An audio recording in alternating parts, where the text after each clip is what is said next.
Uma caixa de massa igual a 2 kg está suspensa logo acima de uma esteira rolante que se move com velocidade constante de meio metro por segundo.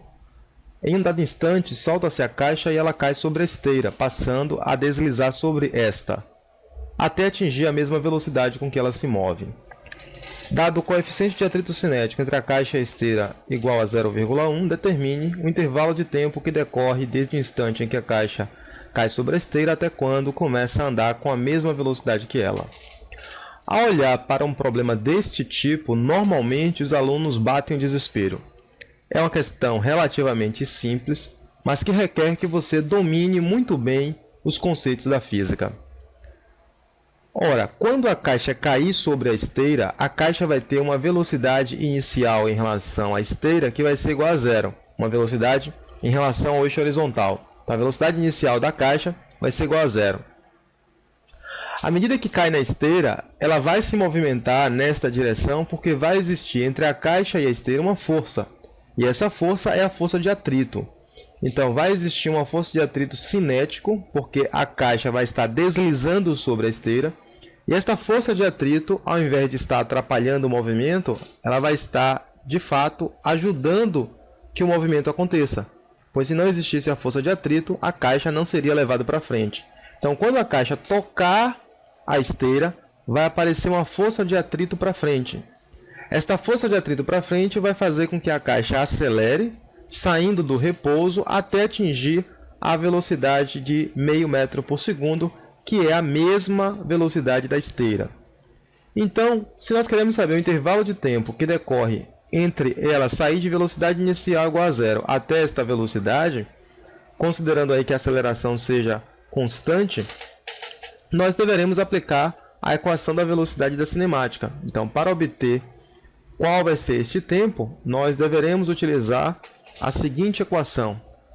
Velocidade é igual a velocidade inicial mais a aceleração vezes o tempo.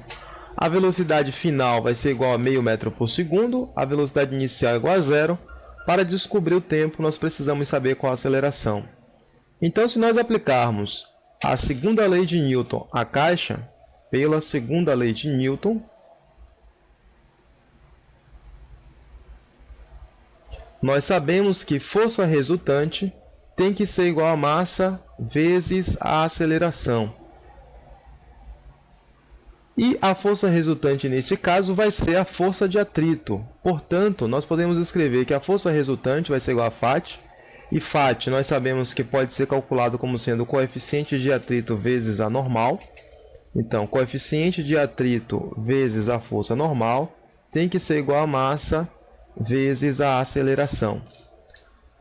Depois que a caixa estiver já sobre a esteira, para baixo vai existir a força peso e para cima a força normal.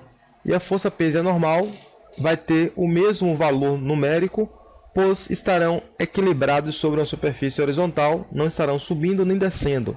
Então podemos escrever que μ vezes a normal, que é o peso, a massa vezes a gravidade, tem que ser igual a massa vezes a aceleração. Então observe que nós podemos simplificar as massas, e simplificando as massas nós obtemos que a aceleração do sistema tem que ser igual a μ vezes a gravidade. μ é igual a 0,1, a gravidade é igual a 10, portanto, a aceleração dessa caixa vai ser igual a 1 metro por segundo ao quadrado. Substituindo esta aceleração na equação da velocidade, nós obtemos que a velocidade final é igual a meio, a velocidade inicial é igual a 0, mas a aceleração que é igual a 1, vezes o tempo que nós queremos saber quem é. Logo, o tempo tem que ser igual a meio segundo.